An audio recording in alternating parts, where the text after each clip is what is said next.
Welcome to the Caregiver Relief Podcast, dedicated to empowering family caregivers and seniors with the knowledge and tools to navigate today's challenging healthcare landscape. I'm your host, Diane Carbo, RN, and today we're tackling a critical issue, the ongoing healthcare crisis driven by Medicare's reimbursement cuts. Medicare is moving towards a cost-sharing platform, and families, or more specifically the family caregiver, is expected to provide care once provided by healthcare professionals. And it's a big dilemma. And I'm doing a series, and we're exploring options and solutions because the future of healthcare means you'll likely pay out of pocket or go without. And sadly, Medicaid recipients have faced this reality for decades. But there's hope on the horizon. Today, I am joined by Yaga Sisman, co-founder and chief business officer of HoustonBionics, a company revolutionizing home rehab for stroke survivors and those recovering from neurological injuries. Their technology enables structured, goal-oriented upper extremity practice at home, maintaining active participation and bridging the gap in care after discharge. This episode is sponsored by myvitalvault.net, your all-in-one life organizer for aging adults and caregivers. It's designed to help you securely store your essential legal, medical, and emergency information in one easy-to-access place. Because when a crisis hits, being prepared can make all the difference. Join our Caregiver Relief community, a warm, welcoming space where you can connect with other caregivers, ask questions, share stories, and find support from people who truly understand. Visit community.caregiverrelief.com to join now, because caregiving is one of the hardest and most meaningful things you'll ever do, and no one should have to do it alone. And if this episode speaks to you, please take a moment to like, share, or comment. Every click helps us reach more caregivers who need encouragement, resources, and hope. Yogis, I hope I'm saying your name right. It's actually pronounced Yuz, but you're doing a great job. No worries. I come from Pittsburgh, Pennsylvania, and Yuz is a term we use for you all. So I know that word. Thank you for being here. And I'd like to dive into how HoustonBionics is helping caregivers and patients thrive amid these challenges. Definitely. Thank you, Dan. And first of all, I'm really glad to be here and really appreciate the invitation. And I'm the co-founder of HoustonBionics, as you mentioned. We're a medical device company focused on helping stroke survivors primarily, but also TBI patients, traumatic brain injury patients, to regain arm and hand function at home.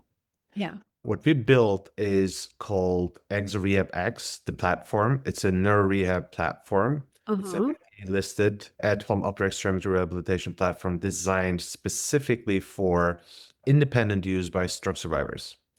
And our goal is simple, which is to extend the high quality, high intensity, high repetition training beyond the hospital and or the clinic into everyday life in a way that is safe, motivating, and clinically meaningful. Yeah.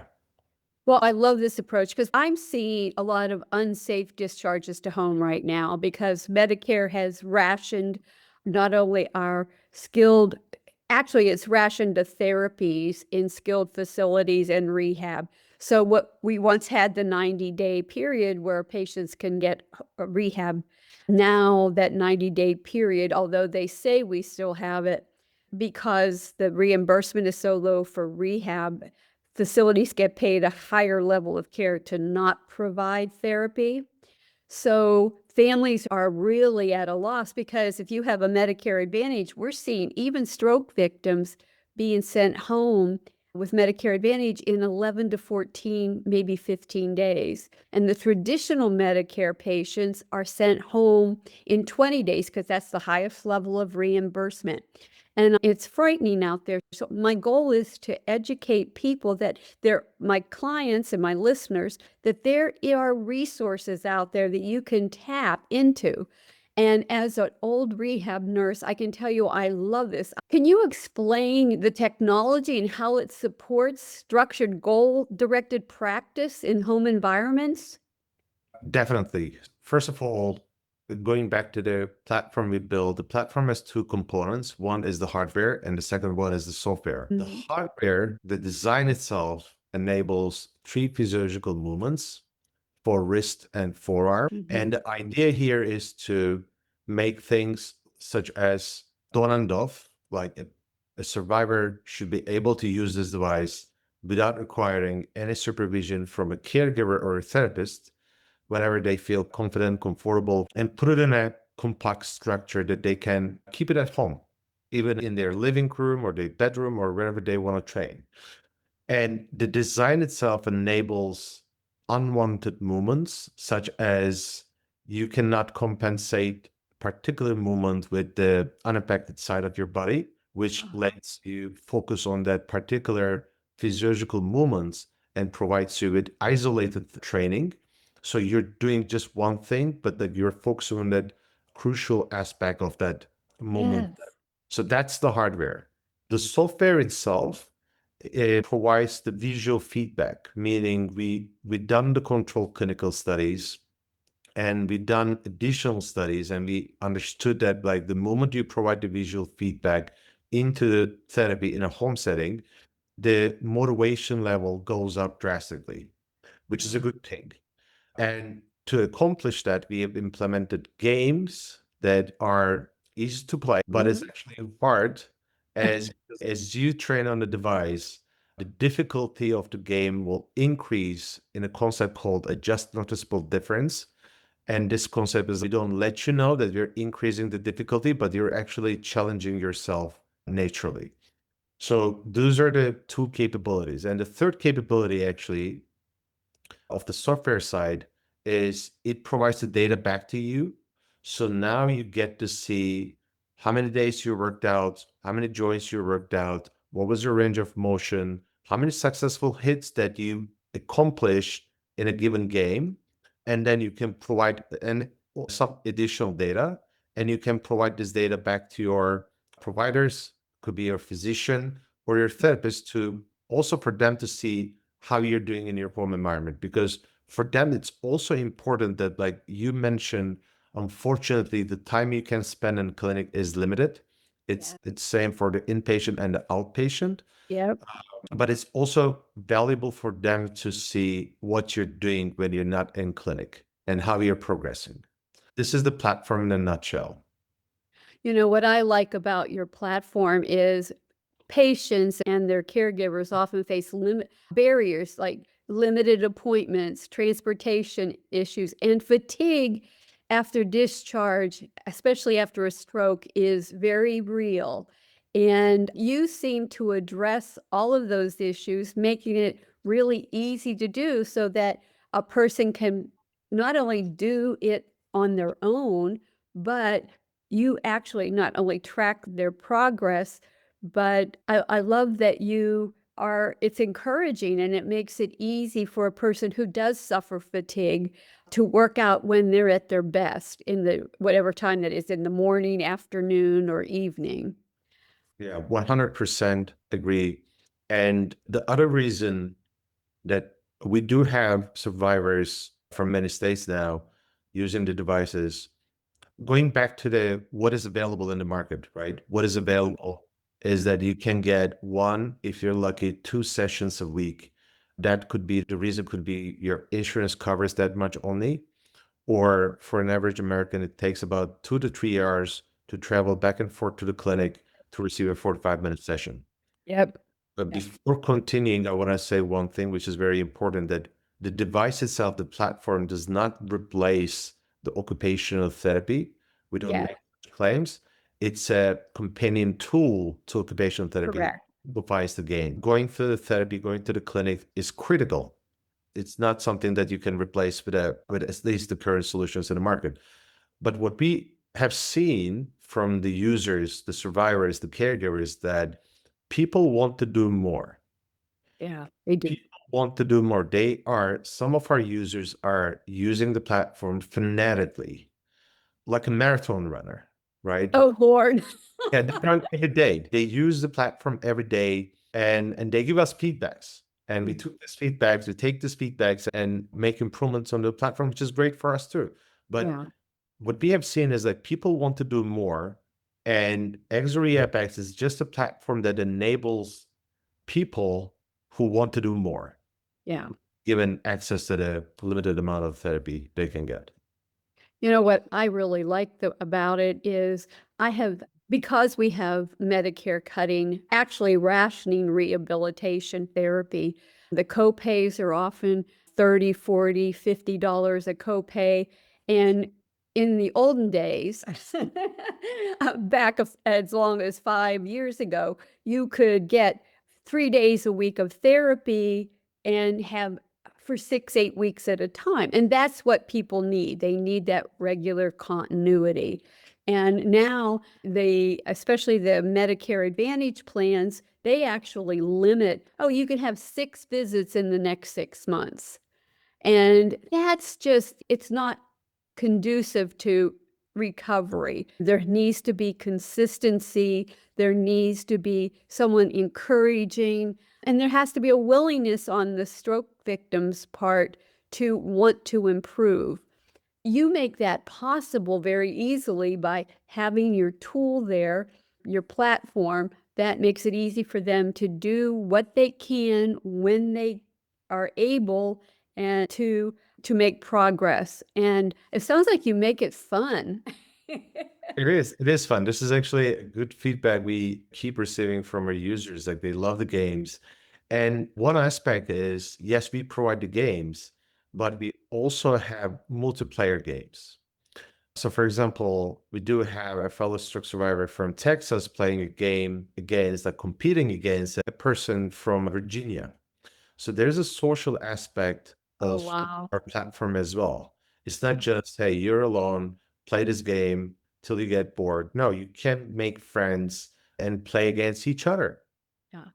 I love that because number one, socialization and social isolation is rampant in our senior population. And I can see men more than women my age because we didn't grow up with the sports like other women generations past. So we didn't do that. We didn't, and you build such a, of course, I have a competitive nature, but it's not in sports, it's in academics. But I love that I can see I have 2 sons, I've had 2 husbands, I had a father. I know competitiveness in the males is really strong. And even between my brother, my siblings, and my sons, I can do this better than you. They get down to they all like to cook. My nephews and my sons like to cook, and I laugh because they'd have cooking contests to see who had made the best sauerkraut or the best whatever, just to have fun. So having a game and and you know what else it does? It also gives somebody the something to look forward to the next day. I'm gonna have an interaction and play a game with so and so in Tennessee, or maybe no, I'm tired of them. I want somebody more competitive. I'm gonna go to Maine or whatever. So I love that you have this tool that really helps. Now, what kind of feedback are you getting from family caregivers who are now supposed to or expected to provide professional level care? To summarize the feedback, what I can say is stroke is a burden, A, on the survivor, but B, on the caregivers.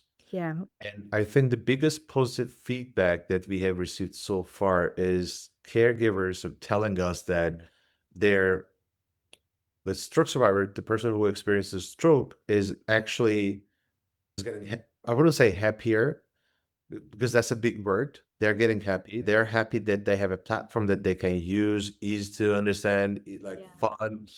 But some of them are sending these before and after videos. Oh, fun. Yeah, so they get to see, or some of them are looking at the data, which we provide the objective data, like real data based on random Mhm. motion and other data points, and seeing, oh, this is getting better. Yeah. There's an upward trend in the trajectory, which is a good thing. So it's also motivating for them as well. Yeah. Question is like, what can I do more? What can I do more? Now is, okay, let's do this more. Let's do this more. And for them to see their significant others getting better, more motivated, actually is a big relief for them. This is the feedback we got from many caregivers so far. I believe that. I could tell you that going home and not having therapy coming to the house, and of course, you're not going out to therapy because of the rationing of the care. Their stroke survivors go into deep depressions. And I think that just giving them a sense of hope, something to look forward to, and on their own terms even makes it better. Because if Yes. they wanna work more, they'll work more. But if they're just happy doing just enough, even that's good as long as they're improving. And I like the fact that you show that they're improving. And I hope Yes. that the caregivers, when they don't see any improvement, nudge their family to do a little bit more, try a little, or try a different game, something like that, to get them motivated.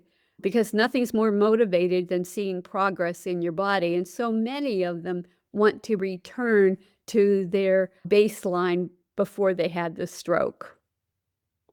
100%, 100%. And it's just, again, the issue is here is the access, Diana. Like, we know what the solution is, right? High intensity, high repetition training. Stroke survivors need, not all of them, some of Yeah. them healed or spend less time in therapy and then get better. But Mhm. most stroke survivors need hundreds of repetitions every day, 6 days a week for a long period of time. We know that the moment you put that into effect, the high intensity repetition training, you will get better. This is how the neuroplasticity Yeah. works. Yes. Science tells that.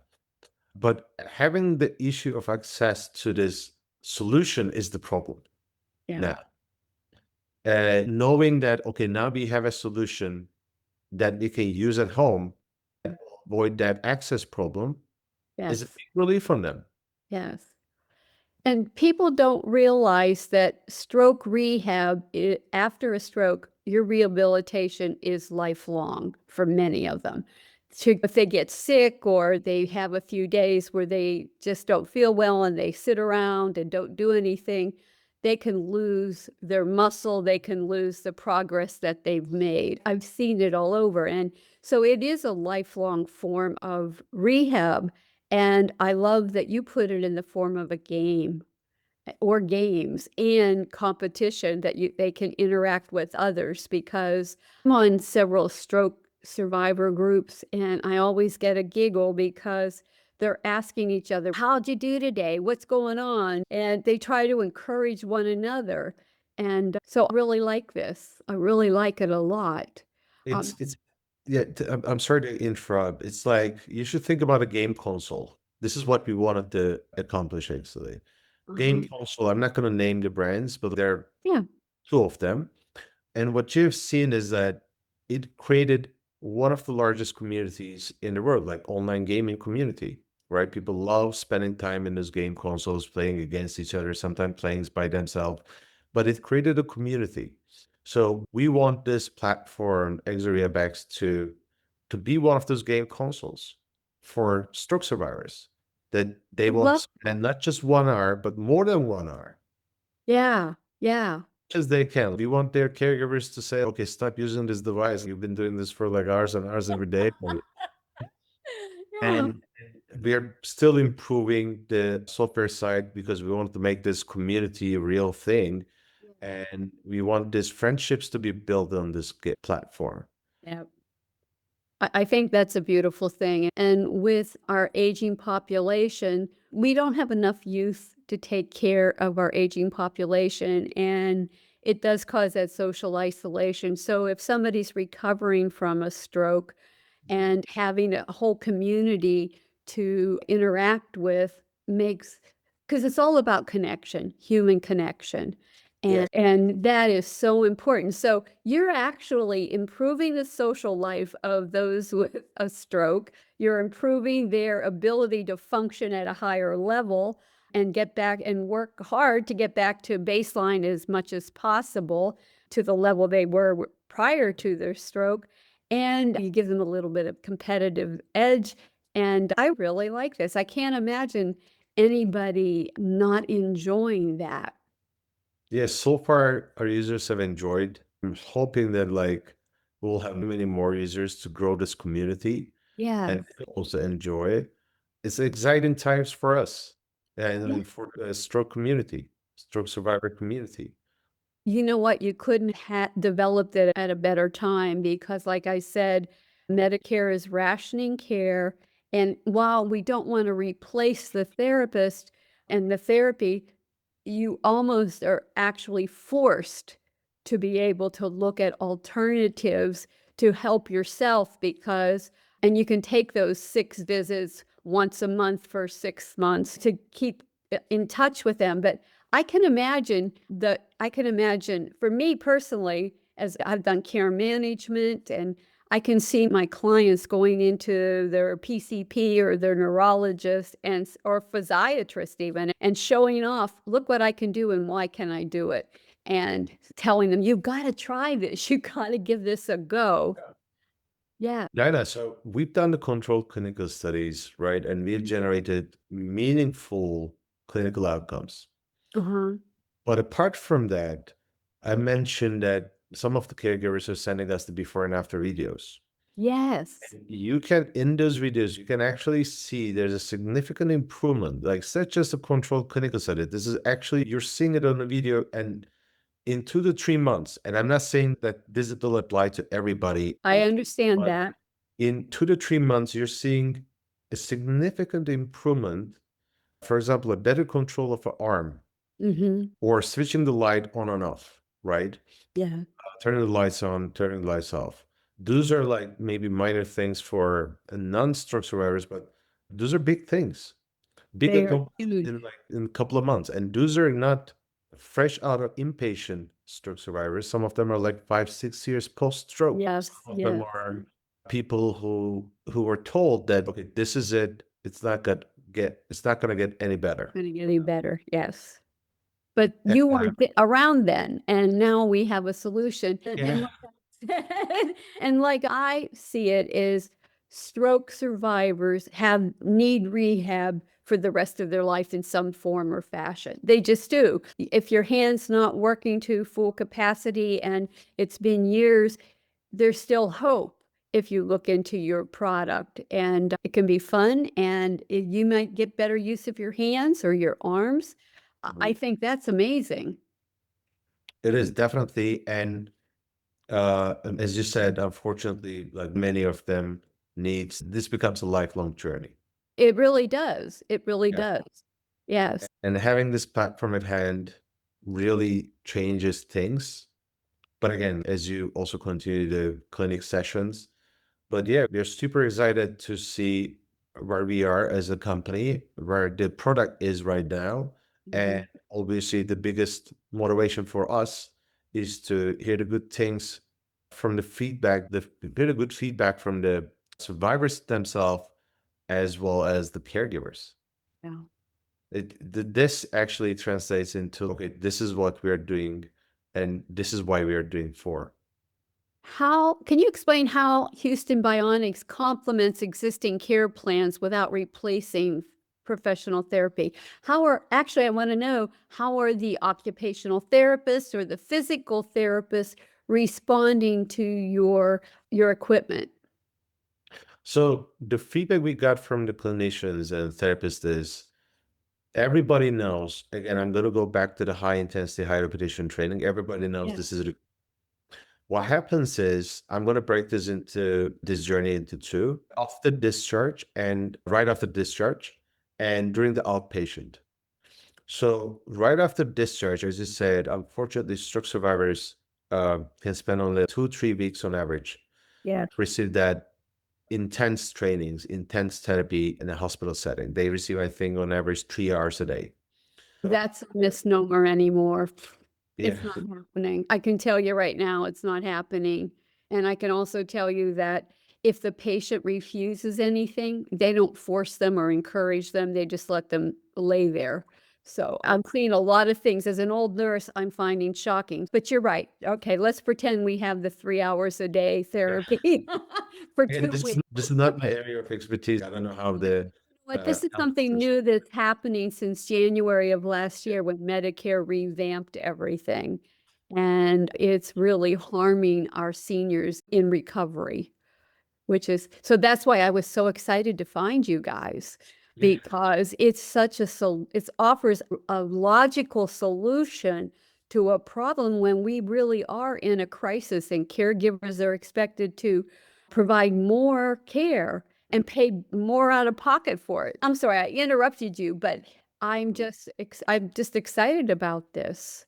But you're able to do this as a complement, like you said, it's a complementary a service or therapy along with their professionals. Are you introducing it in the hospitals and acute care settings? Yes, very shortly, in a few months, will Hmm. be Xeria Banks will be available in some selected health systems.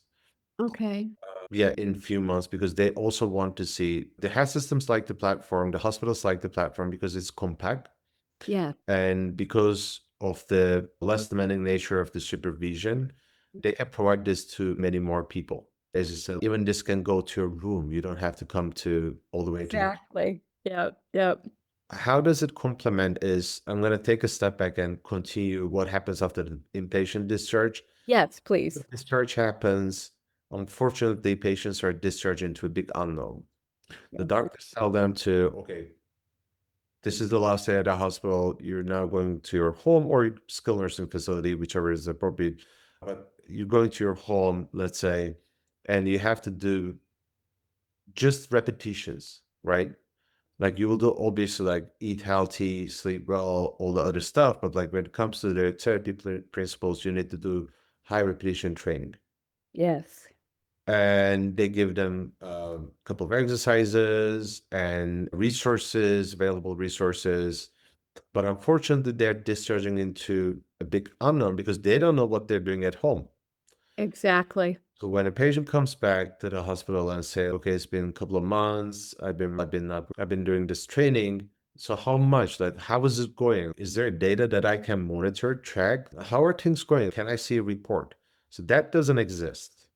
There's a Rehabx. The data will be available for the clinicians and the therapists for them to monitor and see what's going on. And B, again, the needed thing is think it from a foundational perspective. Like you need to build this small but repetitive movements Yeah. hundreds of times for your each joints. This is the best case. Hmm.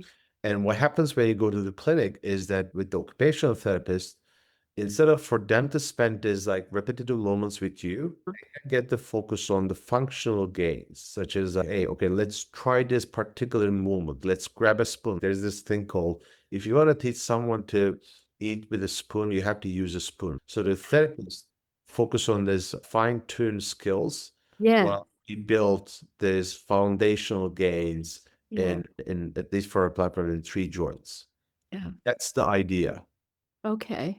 Yeah, the fine motor movement is really challenging, and many stroke victims have adaptive equipment where they have this big thing that they can hold on to with a spoon at the end. And the hard part is getting from the plate to their mouth because they may not have the ability to do that, so they're expected to be fed.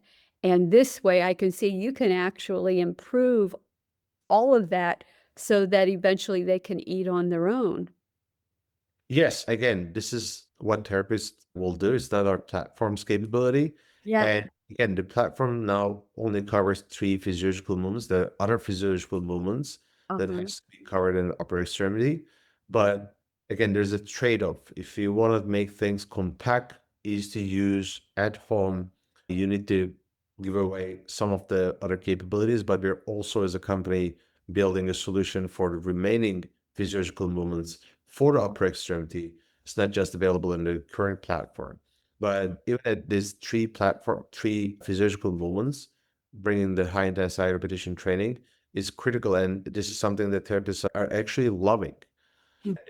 Not just in a home environment, they also want to use it in a clinic as well. Yeah. So what do you see for the future of Houston Bionics? HoustonBionics, I want to see HoustonBionics becoming, again, giving the example of game consoles, right? We want to create this community first and then provide the needed solutions in an accessible way.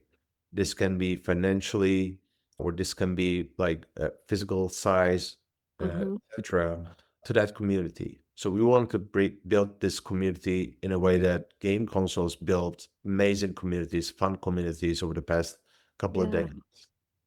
And and I can see stroke survivors really loving it. I really do. Use how do they find you? How can they find us? Uh-huh. So they can come out to our website. There's a button that they can schedule a session directly with me or my co-founder Utku.